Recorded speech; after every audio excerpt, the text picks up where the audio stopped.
Baik, Halo, Assalamualaikum warahmatullahi wabarakatuh.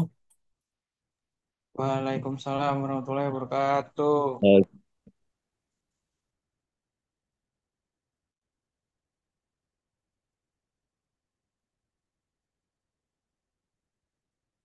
Selamat sore semua. Bagaimana kabarnya? Sore, Pak.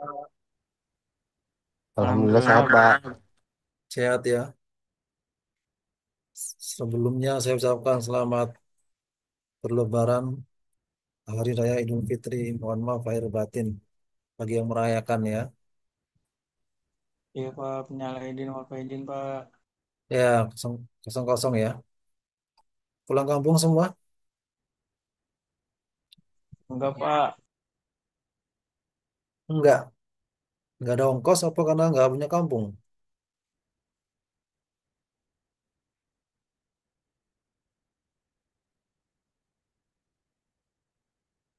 Baik. Terakhir, ini pertemuan ketiga ya. Ini pertemuan ketiga. Idealnya ini keempat ya. Nanti kita lihat kalau ini memang harusnya keempat, berarti kita hutang satu pertemuan. Kalau infonya kan, kalau pertemuan ganjil itu offline, pertemuan genap itu online. Sekarang dihitungnya pertemuan empat genap, maka online. Minggu depan pertemuan lima ganjil harusnya offline minggu depan.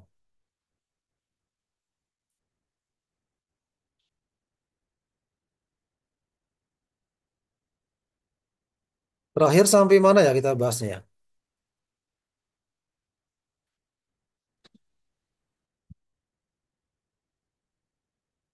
Ada yang ingat nggak? Oh, nggak bisa lihat ya.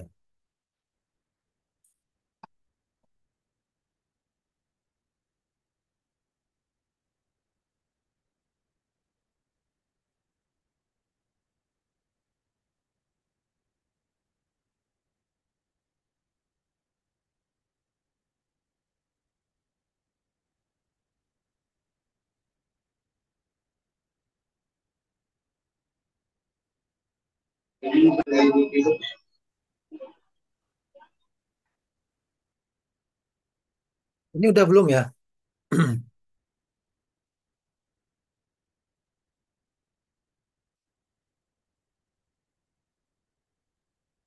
Belum ya?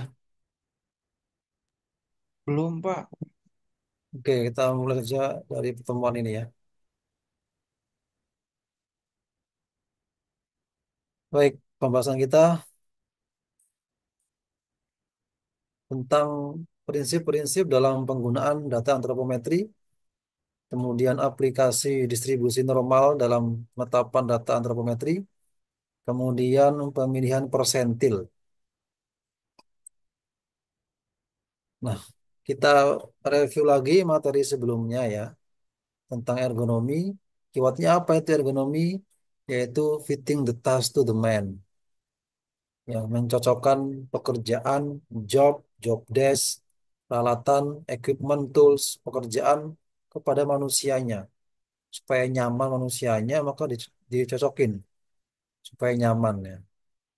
Ibarat helm, itu kalau helmnya kekecilan, iya yang dibesarin helmnya, bukan yang dikecilin kepalanya gitu. Jadi itu ilmu tentang merancang layout eh, organisasi dari tempat kerja, peralatan, tools yang digunakan. Itu bertujuan untuk mengurangi MSD atau musculoskeletal disorder, risiko cedera, risiko terluka dan seterusnya. Kemudian bertujuan untuk meningkatkan keamanan, keselamatan, kenyamanan pekerja, manusianya. Kemudian bertujuan untuk meningkatkan produktivitas di tempat kerja. Ya, kalau kita ibaratkan yang kita bahas pertemuan sebelumnya ya. Jadi misalkan apa? eh, Misalkan kita bahas tempat duduk. Ini ya, tempat duduk seater di mobil gitu ya. Ini kita bahas karena masih musimnya mudik Lebaran ya. Ada yang kemarin mudik mudik, ada yang mudik di sini kemarin keluar kota. Saya Pak Mudik, Kemana kamu mudik Kifti? Tegal. Oh, naik mobil atau naik umum?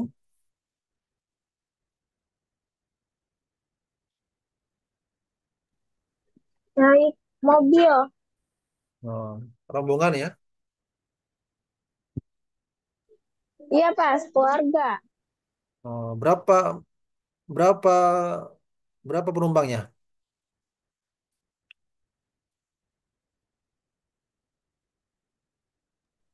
Naiknya ini Pak, travel mobil yang kayak, apa tuh namanya ya? Elf, Kayak APV gitu. APV enggak? Toyota Hiace. Oh, kayak Ih, FPV. kayak APV Pak yang berarti kan 9 orang ya sama supir ya? Oh, Luxio gitu ya. FPV Luxio gitu. Iya, Luxio, Luxio. Iya, iya. Oh, 9 orang. Kamu di bangku bangku berapa? Baris ke berapa? Ke belakang apa kamu di samping supir? Apa kamu yang nyopir? Di belakang supir Pak. Oke.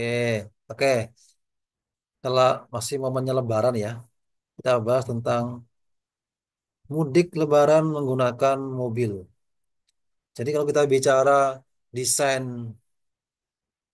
seater, tempat duduk di mobil itu kan bagaimana pabrikan-pabrikan mobil itu kan mendesain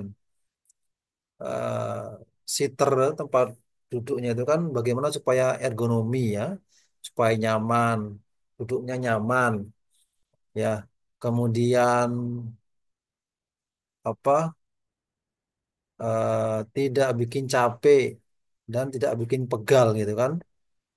Jadi kalau kita bicara tempat duduk itu kan idealnya itu kan tempat duduk itu kan kalau ini sebuah posisi duduk orang atau kursi ya, kaki ini kan kaki ya, kaki betis, kemudian ini paha, ini kemudian ini punggung, pinggang, kepala gitu kan.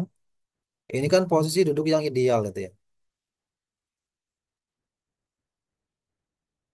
Kalau di mobil itu kan tempat duduk yang paling paling nyaman tuh kan antara baris satu atau baris dua. Karena kalau di baris satu dan baris dua itu kan kaki bisa karena apa leg roomnya itu luas, kaki bisa selonjor ya, atau bisa selonjor begini kalau pegel kan selonjor.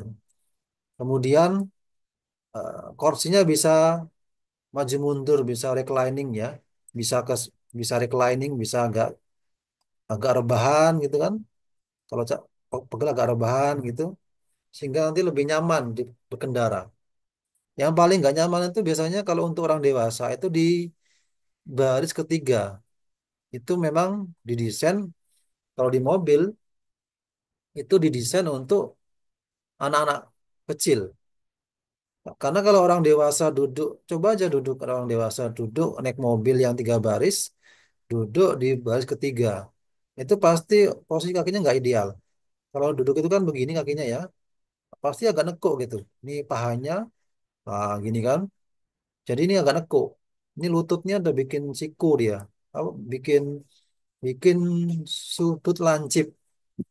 Ibarat duduk tuh duduk di tempat yang pendek, di dingle. Itu pasti lama-lama pegel kaki ini. Ini pasti di tekuan lutut pegel. Pengennya selonjor, pengennya selonjor kata orang Jawa ya. Padahal kalau di baris ketiga itu leg room itu nggak luas. Selonjor nggak bisa karena kepentok jok baris kedua sehingga pegel itu. Coba aja. Belum lagi mungkin bahunya sandaran ini nggak bisa reclining. Bisa sebenarnya, cuman kalau kita bicara mudik, kadang-kadang misalkan di bagasi itu penuh barang, sehingga nggak bisa mundur lagi. Jadi yang paling ngalah nggak bisa mundur lagi, nggak bisa reclining lagi, apa namanya joknya, sehingga pegel itu. Kakinya pegel, punggungnya pegel, pundak pegel. Nah itu nanti ada potensi bikin pegel, bikin capek, nggak nyaman. Nanti nggak bisa ini ya terkait dengan produktivitas, nggak bisa lama duduknya. Bilang sopirnya Pak, mampir dulu Pak ke rest area, pegel ini ya itu kan, sehingga nggak produktif. Bentar-bentar minta berhenti, selonjoran pengen keluar gitu kan, karena yang baris paling belakang nggak betah lagi, sudah pegel kakinya.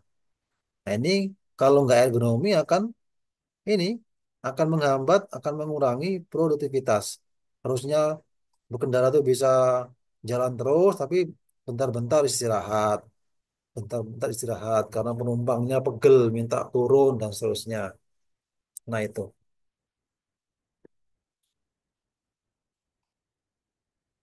Nah kemudian ini ya yang kita bahas, sudah sering kita bahas. Jadi prinsip desain dan ergonomi itu ada manusia, ada job pekerjaan, ada desain tempat kerjanya, kemudian ada postur kerja, ada aktivitas pekerjaan. Bagaimana supaya manusianya itu nyaman, aman, selamat dalam bekerja. Yang nanti akan menjadikan outputnya adalah performanya meningkat, produktivitas meningkat, kualitasnya meningkat. Ya, tadi kita bicara berkendara jarak jauh karena mobilnya nyaman, suhunya nyaman, dinginnya dingin sesuai, nggak kedinginan, nggak kepanasan, duduknya enak, nyaman, ada ada yang yang duduk pakai tangannya itu ada armrestnya, ada tempat sandaran lengan, kemudian ada tempat sandaran leher atau kepala sehingga nggak pegal dan seterusnya. Nah, jadi akan nanti akan betah lama berkendaranya. Jadi nggak dikit-dikit berhenti, nggak, tapi performanya bagus. Kemudian meningkat produktivitasnya. Kemudian kualitas berkendara juga bagus, ya nggak juga bagus sehingga eh, apa namanya selama berkendara itu nyaman, aman, nggak stres dan seterusnya. Kalau kita lihat berita itu eh, mudik tahun ini tuh termasuk mudik yang tingkat tingkat kecelakaan itu berkurang dibandingkan dengan tahun-tahun sebelumnya. Jadi kalau tahun sebelumnya kan ada kecelakaan bus terbalik minggir ke samping tol kan, yang Sarja Indah itu kan ada beberapa yang meninggal. Kemudian ada Grand Max adu banteng sama bis di Kerawang itu kan terbakar. Banyak lah. Untuk tahun ini relatif agak berkurang kecelakaan. Kalau saya baca beritanya itu karena narasinya itu karena stresnya pengemudi berkurang. Karena mungkin nyaman ya. Mungkin juga nyaman berkendaranya, kondisi jalannya enak, kemudian kondisi kendaraan juga enak, sehingga ini ya, membantu meningkatkan produktivitas, performa, dan kualitas berkendara. Nah, kemudian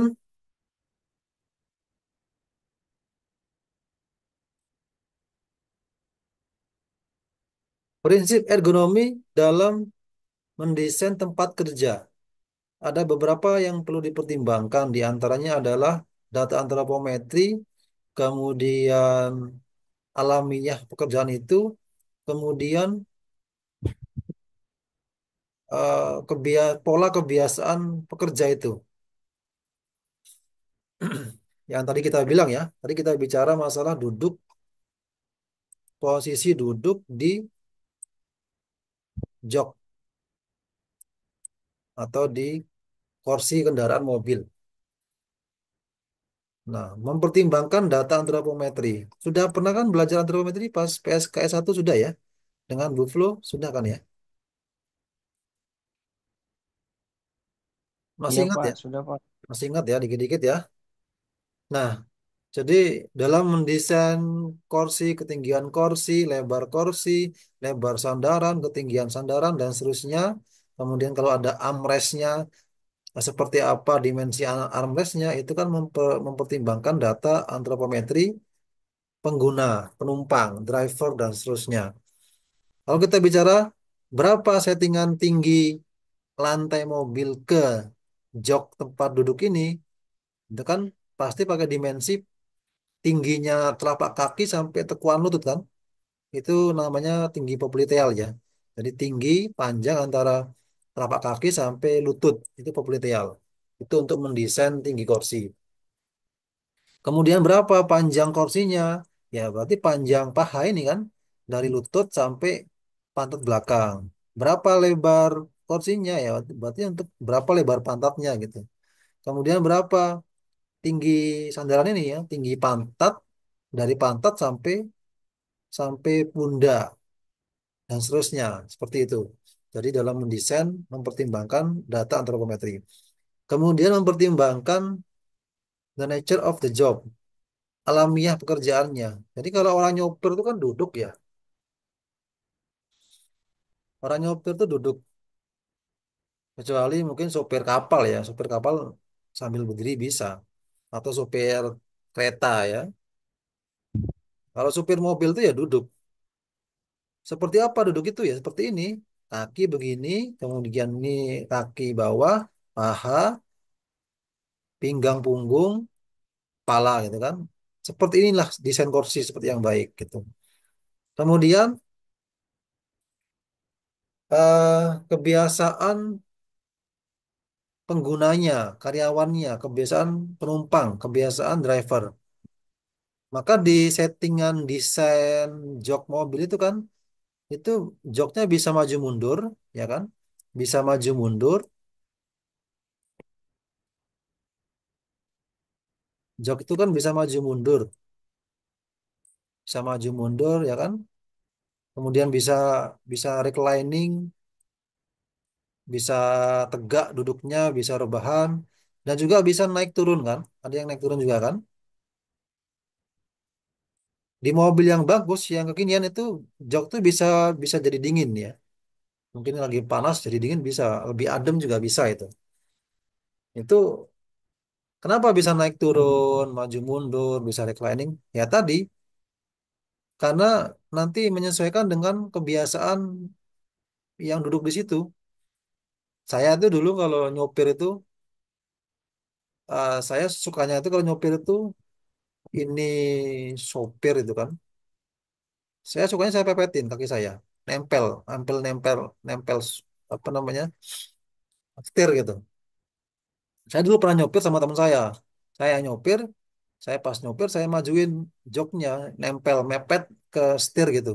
Nah, teman saya komen, oh sampean kalau nyopir suka begitu ya, mepet. Nah, dia kebalikannya. Dia tuh kalau nyopir, sukanya malah dia mundurin. Agak ada jarak antara setir dengan kaki gitu.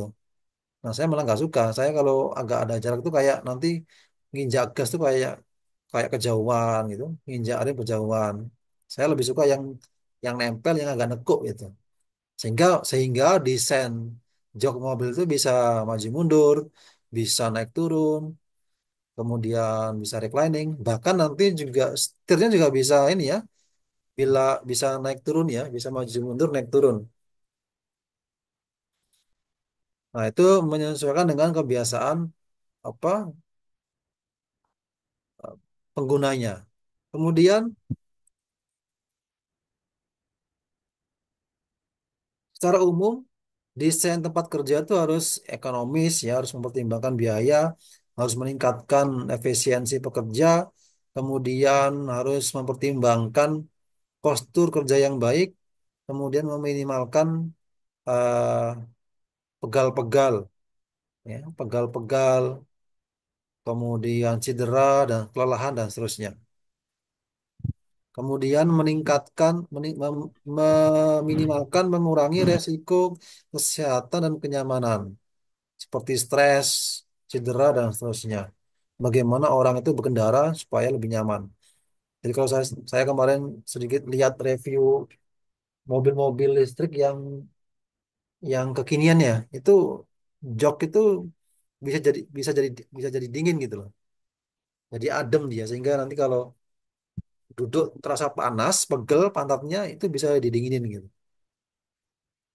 Nah,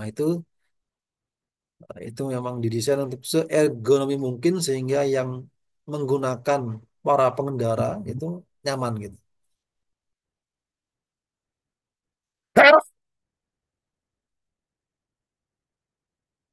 Kemudian kita bahas antropometri.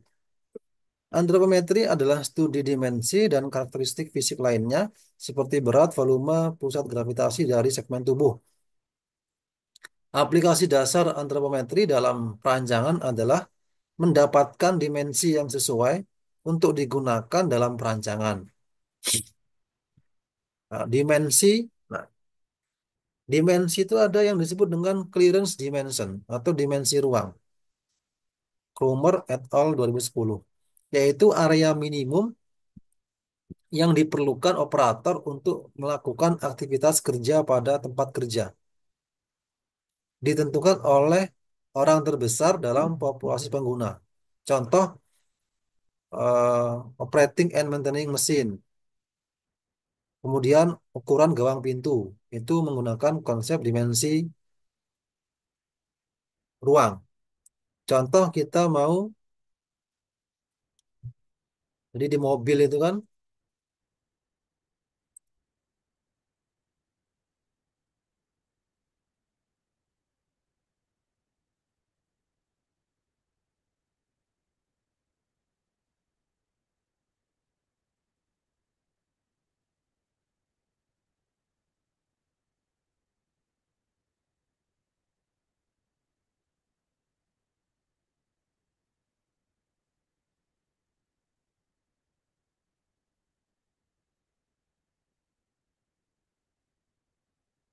mobil itu contoh penerapan dimensi ruang di mobil itu seberapa mau mendesain ketinggian ini, ketinggian atap mobil itu ya.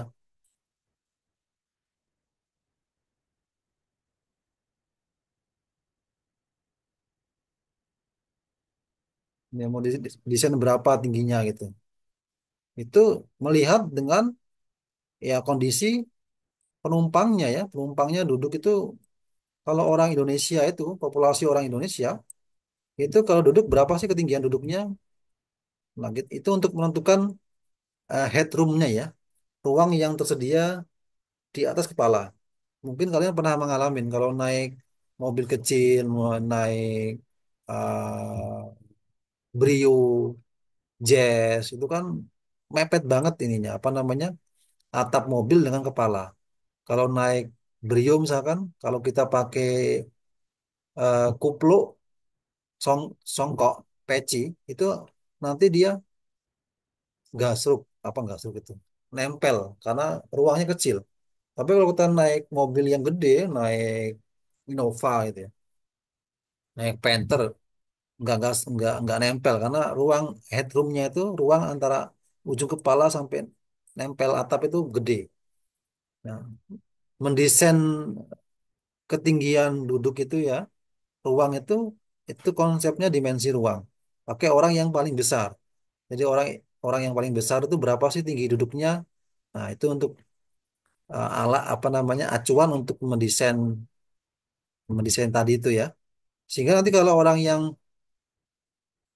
yang besar bisa duduk, maka orang yang kecil bisa duduk. Nah, itu ya. Jadi kalau orang yang besar itu ada ruang, katakanlah kalau orang yang paling tinggi duduk atau paling besar itu kalau duduk di mobil itu ada sisa 1 jengkal ke atap mobil, maka orang yang lebih pendek, maka dia akan lebih lebih lebar lagi ya sisanya ya. Mungkin sejengkal setengah gitu kan. Sehingga nanti lebih nyaman kepalanya. Itu contoh dimensi ruang. Kemudian nomor 2, dimensi risk dimensions, dimensi jangkauan, yaitu area maksimum yang diizinkan operator untuk melakukan aktivitas kerja di tempat kerja. Ditentukan dari orang terkecil dalam populasi pengguna. Contoh dimensi ruang jangkauan itu adalah kalau kita mendesain kursi ya, mendesain kursi mobil termasuk, itu pakai konsep dimensi jangkauan. Yang kita pakai patokan adalah orang yang pendek.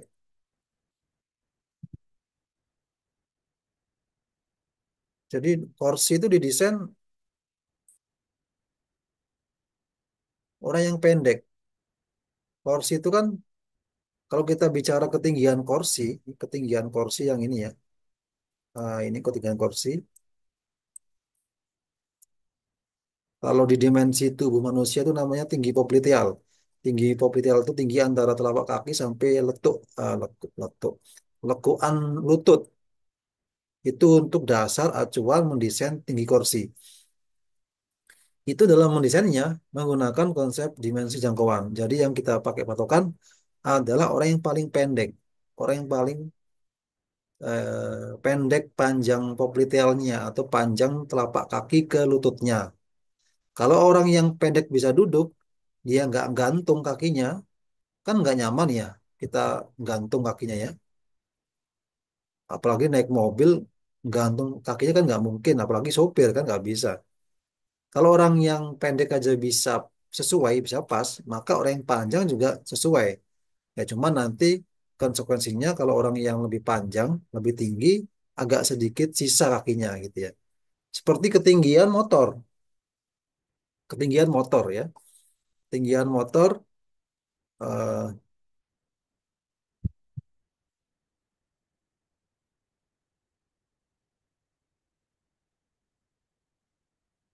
motor apa ya ini?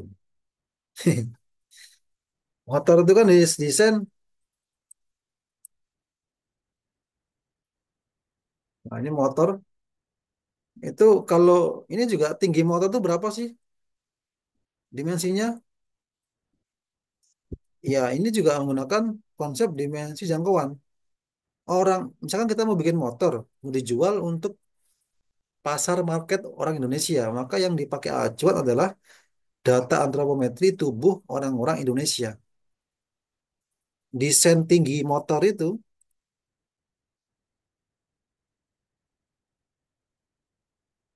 tinggi motor itu ya sini sampai sini gitu ya, acuannya adalah orang yang paling pendek. Kalau orang paling pendek bisa, kalau dia naik motor ini bisa nyampe kakinya ke tanah, maka orang yang lebih tinggi pun akan lebih nyampe kan. Kalau orang yang pendek agak jinjit misalkan, orang yang tinggi dia nggak jinjit gitu. Pakai konsep dimensi jangkauan gitu. Ngerti ya? Sampai sini ngerti ya? Nah, sekarang kalau kita misalkan kita mau mendesain sepatu. Sepatu itu kalau kita mendesain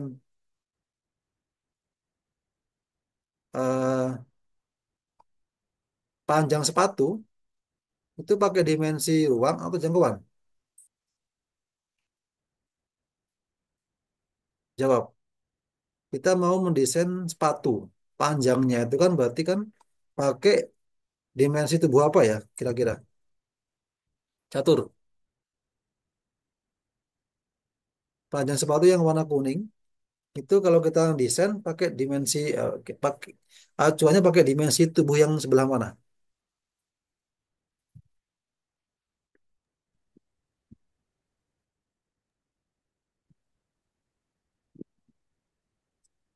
Tolong Catur dijawab. lagi ini perjalanan ke rumah sakit, Pak.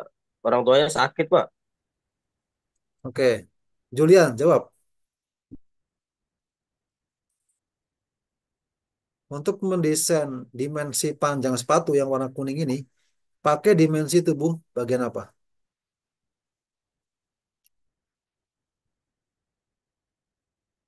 Telapak kaki, Pak. Oke, panjang telapak kaki ya. Kira-kira Ya, dia pakai konsep dimensi ruang atau jangkauan?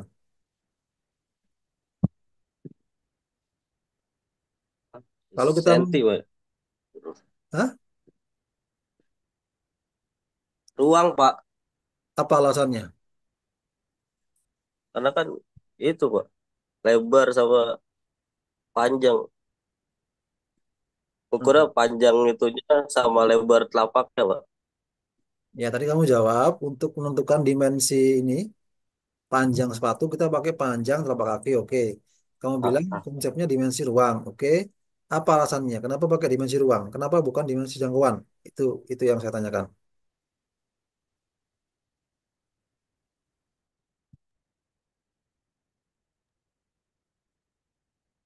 Tolong dijawab. Yang lain juga bisa bantu jawab atau berpendapat yang lain. Indah Siti Nuryanti,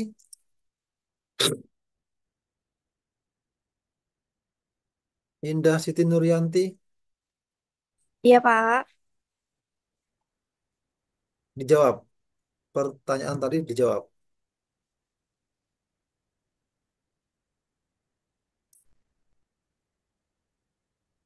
Menggunakan dimensi ruang ya, Pak. Oke, apa alasannya? Karena karena telapak kaki orang kan beda-beda, jadi kita harus menyesuaikan sama telapak kaki ininya Pak pengguna. Ya, terus kalau dimensi ruang itu seperti apa konsepnya dalam mendesain panjang sepatu?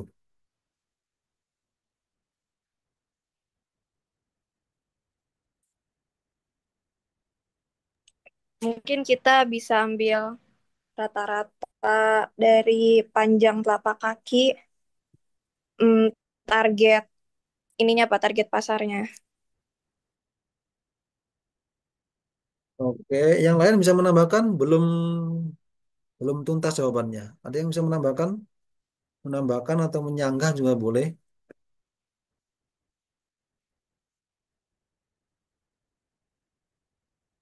Sahrul, Satria, Risma, Rifki, Rafli, Arafi, Imam, Ifti, Firza, Firma, Fahmi, Endi, Dias, David, Ari, Ardi, Zainal. Ini diam saja, tidur apa ngantuk ini? Mungkin Ada yang saya bisa menambah? bantu jawab Pak dikit. Apa? Risma Bisa kenapa? bantu jawab dikit. Ya, kurang keras, kurang. Iya betul. Silakan, kurang keras. Mungkin karena kesehatannya juga kali Pak. Kesehatan. Kenapa itu kesehatan? Iya. Kakinya apakah korengan apa gimana? Bukan Pak, maksudnya kayak misalkan kalau kita pakai sepatu yang kekecilan juga kan bakalan ngaruh ke kesehatan kakinya karena sakit gitu. Atau kelingkingnya jadi luka atau Oke, tumitnya yang berdarah gitu. baik. Oke, oke cukup ya. Oke, oke kesehatan kata kata Risma. Tapi belum menjawab yang saya minta ya. Oke, tadi betul jawabannya dimensi ruang betul. Alasannya apa? Ya ini kita lihat nih, berarti kalau dimensi ruang berarti yang jadi patokan dalam kita mendesain panjang sepatu, kita gunakan panjang telapak kaki orang yang paling gede. Nah, gitu kan? Kalau orang yang paling gede bisa pakai sepatu itu, orang yang lebih kecil bisa pakai. Cuman agak longgar dikit. Tadi yang terkait dengan tadi yang dibilang Risma ya, bukan pakai dimensi jangkauan. Kalau pakai dimensi jangkauan, berarti kita mendesain panjang sepatu pakai acuan standar panjang kaki orang yang lebih kecil. Nanti kalau orang kecil, nanti kalau yang pakai orang lebih besar, kakinya lebih panjang, akan sesak. Gitu, mikir, gitu logikanya ya. Kan sesak, tadi dibilang sama Risma, sesak, kakinya nekuk, nanti bisa nggak baik kakinya gitu loh. Jadi gitu ya. Nah, itu perbedaan antara dimensi ruang dan dimensi jangkauan. Sampai sini paham? Paham semua kalau diam ya. Oke, diam semua, paham semua berarti. Kemudian ini zoomnya mau mati, silakan langsung pindah ke zoom berikutnya ya. Zoom mau mati, silakan langsung pindah ke zoom satunya. Silakan langsung pindah. Kita end meeting for all dulu.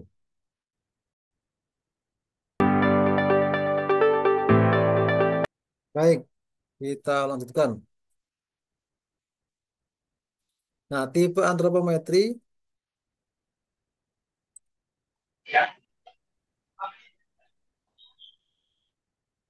ada yang antropometri statis atau struktural. Pengukuran dimensi tubuh dalam keadaan diam atau statis untuk posisi yang telah ditentukan atau standar. Misal, desain meja, kursi, tinggi pintu, ya. Ada antropometri dinamis atau fungsional. Pengukuran dimensi tubuh saat melakukan aktivitas fisik tertentu. Misal, lebar gang dan seterusnya ya. Nah, ini contoh nih. Nah, kita ini mendesain kursi,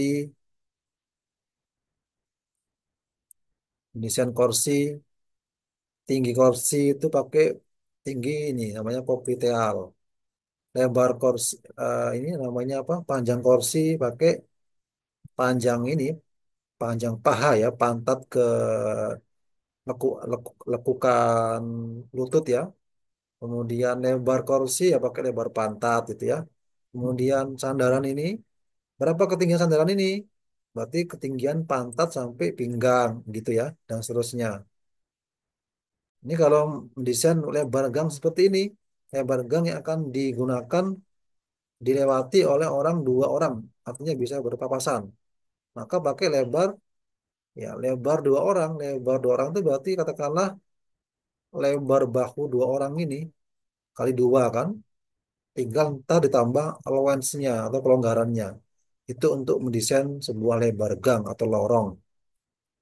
Kalau didesain untuk bisa dilalui oleh tiga orang, ya berarti ini katakanlah lebar tiga orang itu berapa kali tiga, nanti ditambah dengan kelonggarannya, allowance-nya berarti untuk mendesain lebar gang yang bisa dilalui tiga orang yang berjalan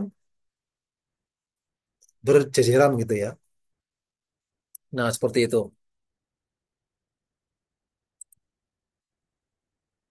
Kemudian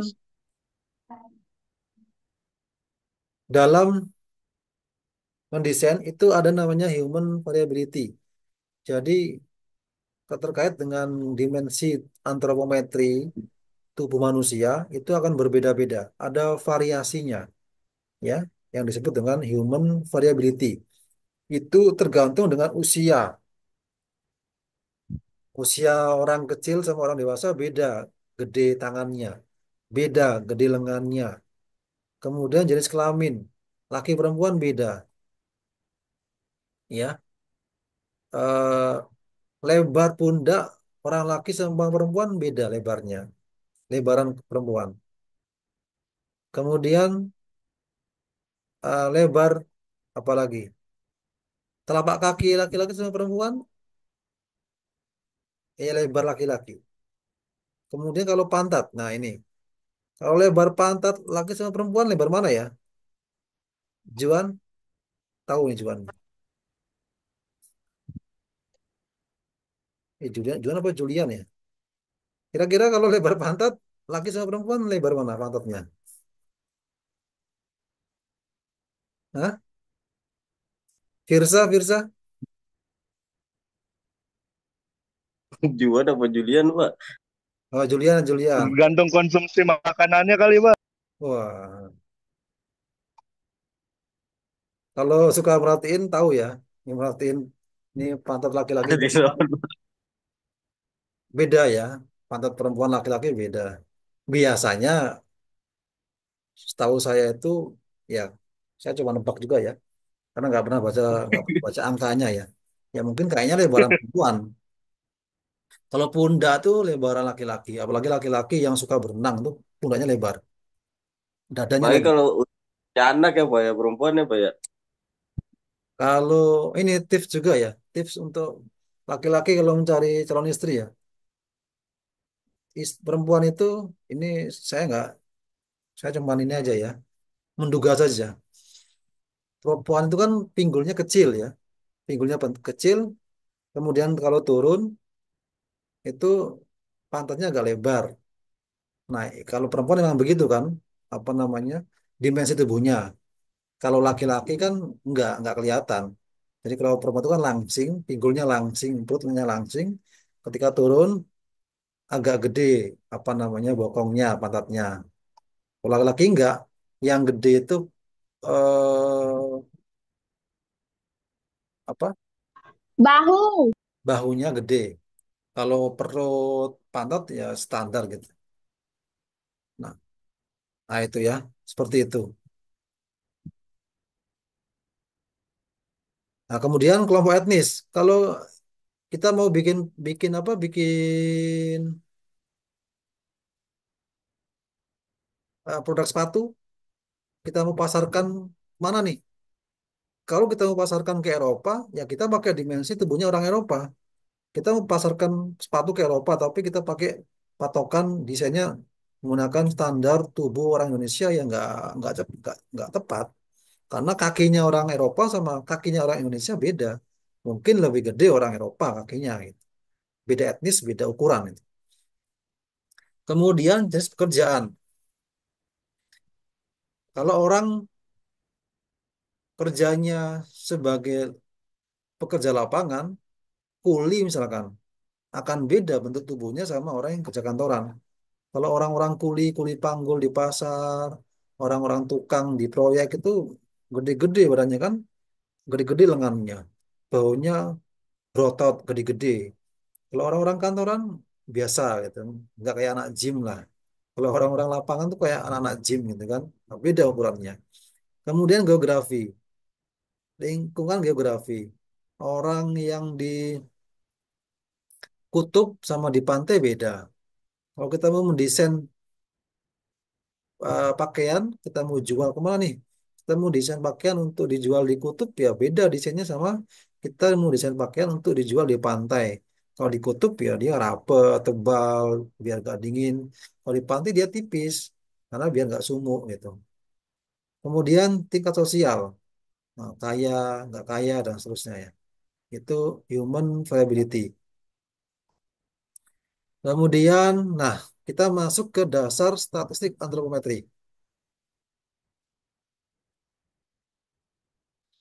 Sampai sini ada pertanyaan? Tidak ada. Setelah saya masih ada kelas lagi.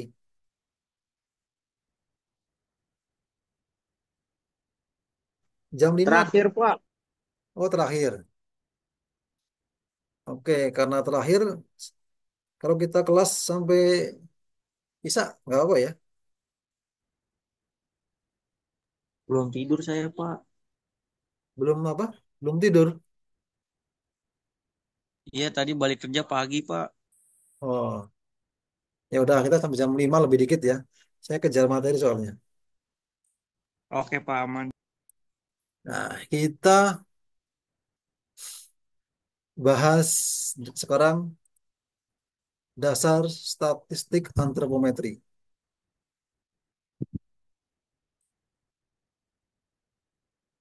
Tolong nanti kalian cari buku ini ya.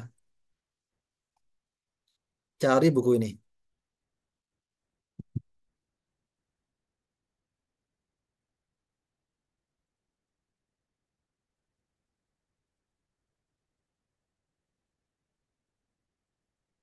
Nah, tolong nanti kalian cari buku ini. Antropometri dan aplikasinya, cetakan Gera Ilmu, penulisnya Hari Purnomo. Cari aja PDF-nya di Google ya. Nanti dibaca-baca. Dibaca-baca, kita baca coba bab 1, bab 2, bab 3. Coba kita baca pelan-pelan ya.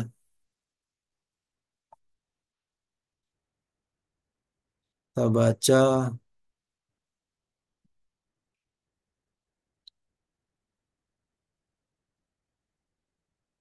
Nah, tadi nih ya, tadi kita bahas tentang variabilitas dan pengukuran dimensi tubuh manusia. Ya, terkait umur. Ya, umur akan mempengaruhi besar kecilnya bentuk tubuh ya. Kemudian jenis kelamin tadi sudah dibahas. Kemudian, nah ini contoh data tinggi badan orang kulit putih Amerika berdasarkan usia dan jenis kelaminnya, laki-laki perempuan. Ini usianya setahun, 2 tahun, 3 tahun, dan seterusnya. Ini umumnya tinggi laki-laki sama perempuan lebih tinggi laki-laki ya. Ini rata-ratanya, ini simpangan bakunya. Ini kita lihat yang paling, katakanlah kita pakai usia yang 40 sampai 49. Laki-laki itu, laki-laki Amerika usia itu tinggi badannya 68 inci. Yang perempuan 63 inci. Akan berbeda ya. Berbeda jenis kelamin, berbeda usia, akan berbeda pula tinggi badannya. Kemudian ras asli ya, yang tadi kita bahas etnis juga akan berbeda. Orang Amerika, orang Eropa akan beda sama orang Asia.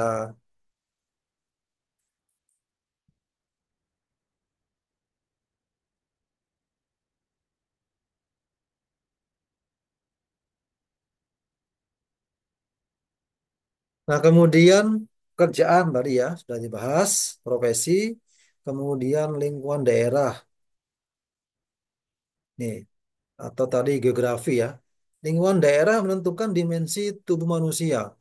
Orang yang tinggal di daerah pegunungan akan berbeda dengan orang yang tinggal di daerah pesisir atau pantai atau orang yang tinggal di perkotaan. Orang yang tinggal di pedesaan cenderung lebih kurus dibandingkan dengan orang yang tinggal di kota. Hasil penelitian Devi et al. 2008 menjelaskan bahwa ketebalan lipatan kulit yang diambil di 6 lokasi tubuh menunjukkan bahwa orang kota mempunyai komposisi lemak lebih tinggi dibandingkan orang pedesaan. Kondisi ini dikarenakan orang pedesaan lebih sering berjalan kaki dan menggunakan alat-alat manual dibandingkan orang perkotaan. Karena orang-orang gunung tuh naik turun gunung sehingga dia badannya six pack gitu ya, six pack apa six pack ya. Badannya bagus, nggak gemuk, nggak gendut, nggak gembrot itu. Tapi kalau orang kota kemana-mana naik motor, naik mobil, makannya banyak, enak-enak, jadi gendut ya. Nah, kemudian tadi ya tingkat sosial, orang kaya, orang nggak kaya. Perbedaan dimensi tubuh manusia juga dipengaruhi oleh tingkat sosial dan status nutrisi. Tingkat sosial tinggi akan berdampak pada pemenuhan gizi yang cukup baik. Dengan demikian, orang yang tingkat sosialnya rendah dan status nutrisi yang rendah akan mempunyai dimensi tubuh lebih kecil dibandingkan dengan status nutrisi yang baik. Generasi saat ini kecenderungannya mempunyai dimensi tubuh yang lebih tinggi dan besar dibandingkan dengan generasi masa lalu. Hal ini disebabkan generasi sekarang sudah tercukupi kebutuhan nutrisinya. Anis dalam Weekend et al. 2004 menjelaskan bahwa terjadi kecenderungan perubahan tinggi badan orang Amerika sejak tahun 1840 dan tercatat terjadi pertumbuhan tinggi badan sekitar 1 cm per dekade. Peningkatan dimensi tubuh kemungkinan disebabkan oleh peningkatan status sosial dan status nutrisi. Jadi kalau makannya bagus, makannya enak, itu ya bagus juga badannya ya, gemuk, sehat, tinggi dan seterusnya. Nah, kemudian, nah ini ada beberapa dimensi-dimensi tubuh manusia yang diukur. Ada pengukuran dimensi statis, yaitu ada tinggi badan, TB, ada tinggi mata berdiri, TMB, ada tinggi bahu berdiri, TBB, ada tinggi siku berdiri, TSB, dan seterusnya ya. Ini beberapa dimensi-dimensi tubuhnya yang nanti akan digunakan dalam data antropometri. Ada tinggi duduk, TD, tinggi mata duduk, TMD, tinggi siku duduk, dan seterusnya.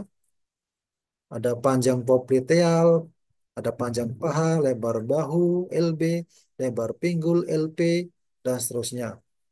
Ini gambar-gambarnya. Jadi tolong nanti dicari bukunya ya. Nah ini gambar dan beserta penjelasannya. Ada jangkauan horizontal duduk JHD. Kemudian ada pengukuran dimensi dinamis. Seperti ini ada beberapa. Ada panjang badan tengkurap PBT, ada tinggi badan tengkurap TBT, ada tinggi badan jongkok TBJ, dan seterusnya ya. Panjang badan merangkak PBM, tinggi badan merangkak TBM, dan seterusnya.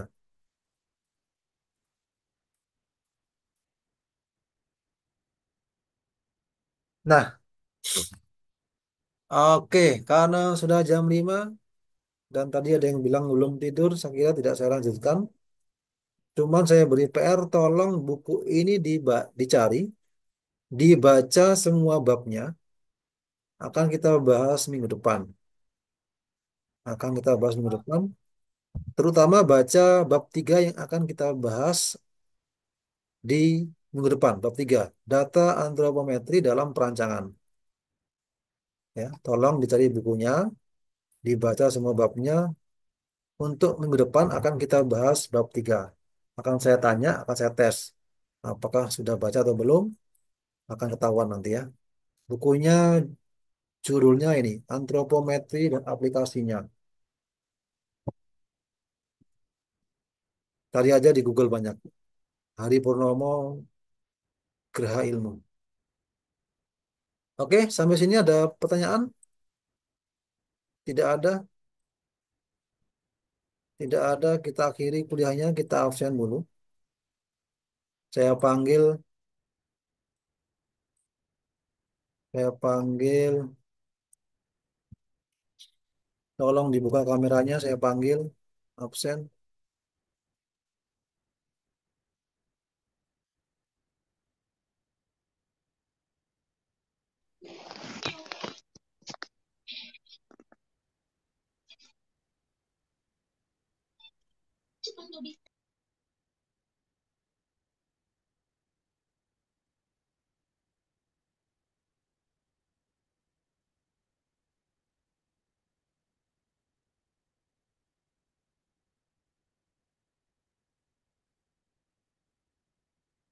Yang wajahnya nggak ada berarti alfa.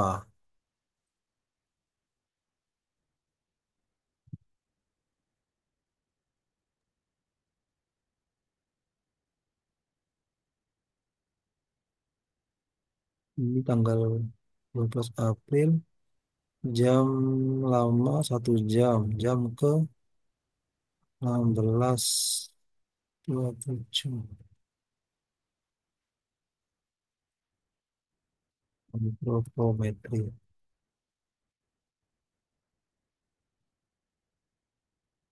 Hari Melano, Hari Hadir, Pak. Melano, Sahrul Rizki, oke. Sahrul Rizki,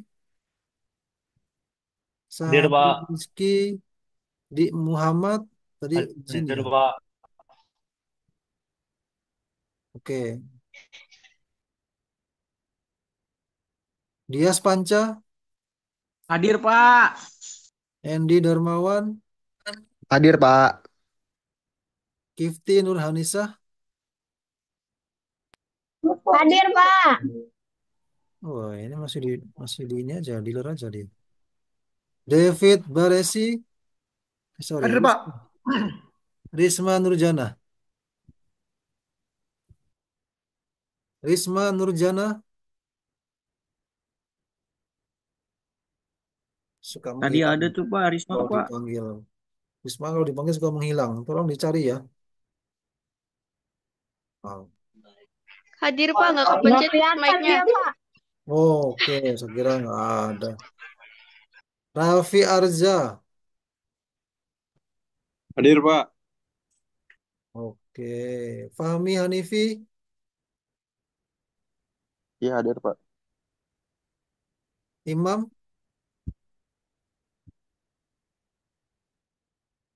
Imam Prasetyo. Hadir, Pak. Imam hadir, Pak. Mana wajahnya? Mana wajahnya Imam?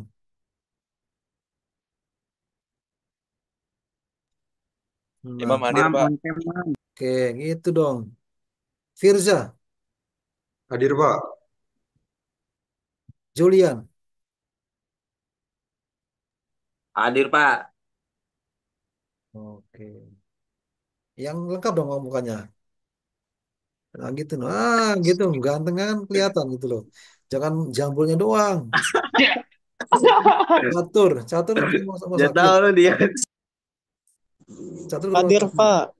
Oh, siapa yang sakit? Ibu, Pak.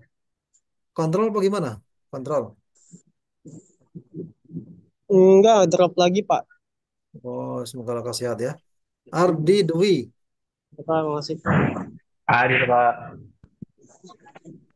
Oke. Ahmad Zainal. Hadir, Pak. Rifki. Hadir, Pak. Ujang. Hadir Pak. Nah, Rafli. Hadir Pak. Firma. Hadir, hadir. Hadir Pak. Oke. Indah. Hadir Bapak. Oke, terima kasih. Selamat sore, selamat akhir pekan, selamat bermalam mingguan ya. Assalamualaikum Pak. warahmatullahi wabarakatuh. Ya, Waalaikumsalam, Pak. Makasih. Waalaikumsalam. Waalaikumsalam. Makasih Pak. Sama-sama.